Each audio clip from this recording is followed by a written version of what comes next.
خدا کے پاک مقدس اور جلالی نام میں آپ سب کو میرا سلام۔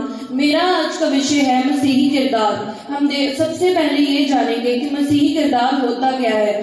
مسیحی کردار وہ نہیں کہ ہم اپنی روزانہ زندگیوں میں کیسے چلتے ہیں، پر مسیحی کردار وہ ہے کہ ہم مسیح میں کیسے چلتے ہیں۔ اس کے لیے آج ہم پولس رسول خدا کے خادم کی جیونی دیکھیں گے۔ پولس رسول کا پہلا نام شاؤل تھا، اور شاؤل کا یہ کام تھا کہ مسیح کے لوگوں کو اور یاجکوں کو بندی گرہ میں ڈالنا اور ان پر بہت سا ظلم کرنا۔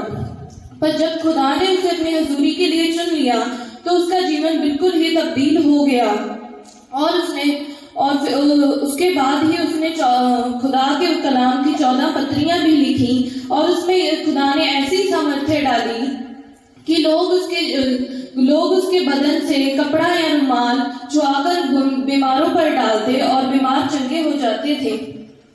اس کے بعد ہم دیکھیں گے کہ پولس ہمیں کیا چیتاونی دیتا ہے۔ اس کے لیے ہم وچن میں سے پڑھیں گے تیتوس 3 باب اس کی پہلی آیت۔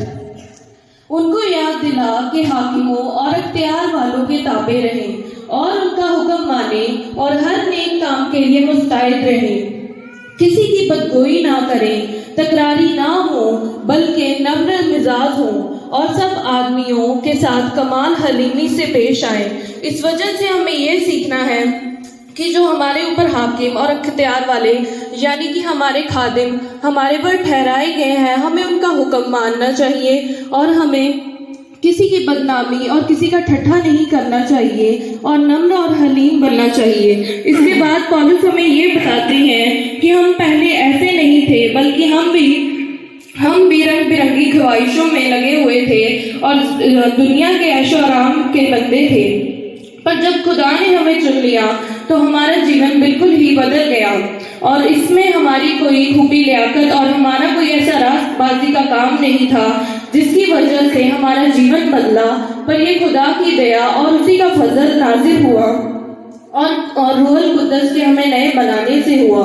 اس لیے ہم نے یہ سمجھنا ہے کہ ہم نے خدا کو نہیں بلکہ خدا نے ہمیں چنا اور اونچے پد پر رکھا، اور خدا نے ہمیں اپنے بیچ میں کون سی جگہ دی ہے۔ اس کے لیے ہم پڑھیں گے پہلا پطرس اس کے دوسرا باب 9 آیت۔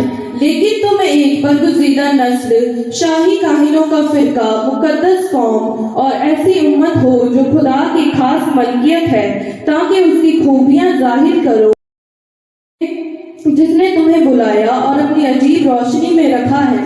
اس وجہ سے ہمیں یہ سیکھنا ہے کہ ہم نے خدا کو نہیں چنا بلکہ خدا نے ہمیں چنا، اور اب ہمیں خدا میں چلنے کے لیے اپنی عقل کا استعمال نہیں بلکہ اسی کی عقل کا استعمال کرنا ہے، کیونکہ ہم اپنی عقل سے اس کی حضوری میں کبھی بھی نہیں چل سکتے، کیونکہ جو اس کی طرف سے عقل ملتی ہے وہ خدا کی ہے، اور خدا کی عقل ہمیں یہ کہتی ہے کہ میں اس دنیا کی ہر بنائی ہوئی چیز سے پہلے کی ہوں، اور اس جگت کی نیو بھی میں نے ہی رکھی ہے۔